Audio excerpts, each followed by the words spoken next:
Hello, federal employees, and happy Tuesday if you are listening to this right when it comes out. And if you are, thank you for supporting. I really appreciate the community that this podcast, this YouTube channel has created. A group of people that are truly searching for the answers, the tactics, the strategies to get the most out of your benefits, to plan for retirement. So thank you for investing in yourself and spending some time with me this morning. Today, we are going to be talking about whether you, as a federal employee, when you retire, should you leave a piece of your pension for your spouse?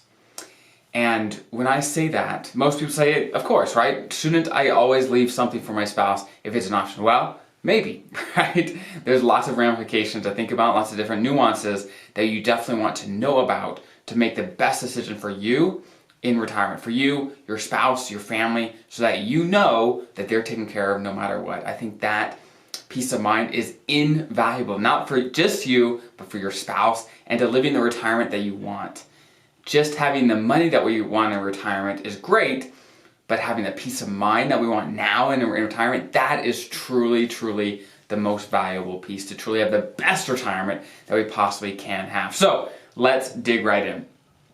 For those that have not heard about or are unfamiliar with the options for leaving a piece of your pension for your spouse, there's three. There's three main options as for federal employees. The first is a full survivor benefit, right? And that is 50% of your pension. So basically, if you elect a full survivor benefit, if you were to pass away first as a federal employee, your spouse would be eligible for half of your pension, okay? So let's say your pension is $3,000 a month, okay? Let's say you pass away first, your spouse would be eligible for $1,500. They'd continue getting a check in retirement for $1,500. That's the first option, okay? The second option is half of that. So that is 25% of your pension, right? And so whatever your pension is when you pass away, your spouse will continue receiving 25% of it. The last option is 0%. Basically saying, hey, I don't want to give my spouse a survivor benefit in retirement. Okay, so right now you're saying, hey, why don't we just give our spouse as much as they possibly can have? What is the downside? Well, it is not free. The benefit of leaving your spouse a piece of your pension is not a free benefit to give. So for the full benefit, which is 50% of your pension if you were to pass away, to give that benefit to your spouse, it costs 10% of your pension while you're both alive, okay? So again, let's say your pension is $3,000 a month. If you make this election to say, hey, if I pass away first, I want my spouse to have $1,500, half of my pension, then it's gonna cost you 10% of your pension when you're both alive, okay? So instead of receiving your full $3,000 a month while you're both alive, you're gonna be receiving $2,700 every month, right? So there is a cost. There is a cost that you have to be aware of if you pick one of these things. Now, if you pick the half survivor benefit, the 25%, then you only give up 5% of your pension while you're both alive. So there's pros and cons. And of course, if you pick 0%, it costs you nothing. It's 0% of your pension that comes out. So those are the three options. Those are three different options that you have to have. But I have to note that your spouse is entitled to the full benefit. And let me tell you why that matters. For you to pick any other option than the full benefit, the full 50% benefit for your spouse and the 10% reduction of your pension, for you to pick anything other than that, your spouse on your retirement application has to sign it and get it notarized. Basically saying, hey, I am aware that this is happening. I know the ramifications, right?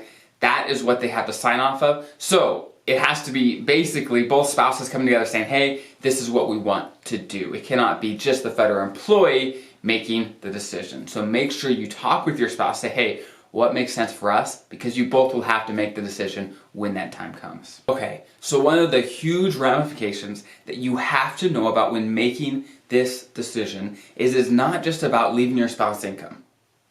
It's also about leaving your spouse the ability to stay on your health insurance plan, the FEHB plan that you are both on as a couple, to allow your spouse to continue on with that coverage. If you were to pass away, you have to leave them some sort of survivor benefit. If you leave them zero, if you do not leave them a piece of your pension, they will no longer be able to stay on your health insurance plan. That is a huge, huge, huge thing to know. Let me repeat. If you leave your spouse zero part of your pension, they will no longer be able to stay on your plan if you were to pass away first. That's how it is. They have to be getting a pension in the mail or a check in the mail from OPM every month to be able to stay on the FEHB plan. That's how it works. It could be either the full benefit, the 50% benefit, or the 25% benefit, but it can't be zero to keep FEHB.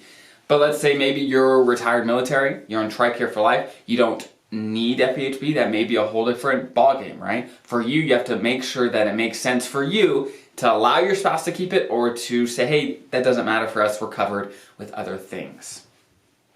Okay, one more thing to think about is those with a former spouse, an ex-spouse, those that have been divorced. You will want to check your divorce decree because often there's written in divorce decrees for federal employees things where ex-spouses are eligible for or entitled to this survivor benefit, okay? And if an ex-spouse is entitled to your survivor benefit on your pension, first, your pension's going to be reduced, right? You have to pay for it. But second, your current spouse, if you remarried, it is much, much harder to get them a survivor benefit. It's complicated. There's more nuanced rules. So if that applies to you, make sure you understand the rules, the ramifications that come along with it. So first step, if this applies to you, is check your divorce decree. Make sure you know what your ex-spouse is entitled to so that you can make good decisions going after that. Okay, another question I get all the time. Okay, can I change my mind? If I elect a survivor benefit or don't elect a survivor benefit, can I change my mind later? And the answer is yes, during a certain window, right? So how it works is once you start getting your full regular pension payment, which takes a while after you actually retire for OPM to process everything, but once you start getting your regular full pension, you have a 30-day window where you can change things, where you can increase, you could decrease, you could give your spouse more of a benefit, less of a benefit, and of course if you decrease the benefit, you have to get them to sign it again, but you can make changes during those 30-day windows and it doesn't cost you a thing. If the 30-day window is gone, if that already has passed, you have another 17 months to increase survivor benefit if you want. Okay, so another 17 months, a total of 18 months that you can increase benefits if you want. If you didn't give your spouse a benefit but you're still within 18 months, you can then, at that point, give them a benefit. You can make changes during that time, but you can't decrease after the first 30 days.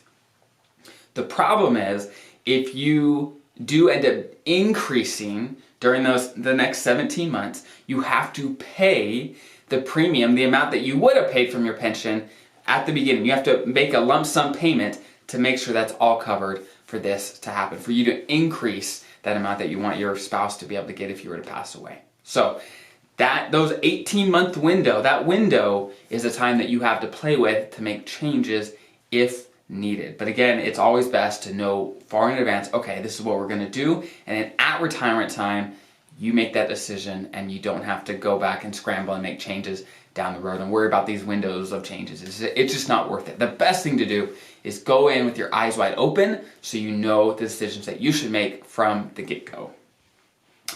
Okay, another question I get all the time on this is what if my spouse who is eligible for a survivor benefit, what if they pass away first? What happens then? And basically what happens is, since your pension was being reduced during retirement, at the beginning of retirement because of this election, if they were to pass away first, that reduction goes away. Let's say your pension is $3,000 a month, you had a 10% reduction, so you were only getting $2,700, right? Let's say. If they were to pass away first, your pension would be bumped back up to the $3,000, the $3,000 a month. But however, you won't get anything from the amount you paid in during the first part of retirement before your spouse passed away. That's how it works. Okay, last question I get all the time is, okay, what if I get married in retirement? Can I give them a survivor benefit? What if it's after the 18-month window? What can I do then? And the answer is yes, you can give them a survivor benefit, but it does generally cost some money. So let's say you retire at age 60 and you get married at age 70, okay? You're single when you retire, but you're married, let's say 10 years later. You have an opportunity to give them a survivor benefit, but you will have to pay back anything you would have paid if you would have been married during the last 10 years of retirement. So it can get very costly depending on how far you into retirement and what your pension amount is. So make sure you understand those ramifications when making this decision to say, okay, is it worth it? Based on them being able to stay on my FEHB plan, is it worth it? Based on, do they need the income, right? Those are some of the main things that you have to think about when choosing, okay, should I leave them something at all? Should I leave them a partial or full? Now, my final thoughts on this is just because you leave them a survivor benefit does not mean the planning ends, right? You want to make sure that they will have the income they need to live the lifestyle that you currently are. Keep up your standard of living if you were to pass away. Oftentimes, if I ask someone, hey, if your husband, your wife was to pass away, how much of the income you currently have would it take to continue your household, continue your living, right? I rarely hear 50%, right? It's more like 80, 90%, right? And so leaving 50% of your pension often is not enough for people to keep up their standard of living. So make sure you look at your whole picture. Look at your Social Security. Look at what Social Security benefits they're going to be left with if you were to pass away, the survivor benefits. Or maybe they had their own Social Security benefits, right? You have to look at, okay, what are they going to be left with? Everything considered, investments, everything else. And will they have enough money to continue living the standard of living, having control in retirement that you want to provide for them? And ideally, both people in a couple live a long, long time, and none of these things really matter too much because everything works out great. But planning for things that could happen can allow you to not have to worry about them regardless if they happen or not. Because you're prepared, you've thought through it, and you know the rules and how things work so that you, your spouse, your family are taken care of. And retirement can be a joy and really enjoyable as we enjoy it stress-free, right? That's the goal. So I hope that was helpful. If you have any other questions about survivor benefits, please put them in the comments below. Let me know what surprised you. Put in the comments below, and we'll definitely discuss more in the future. So again, I hope that was helpful, and I will see you guys next time.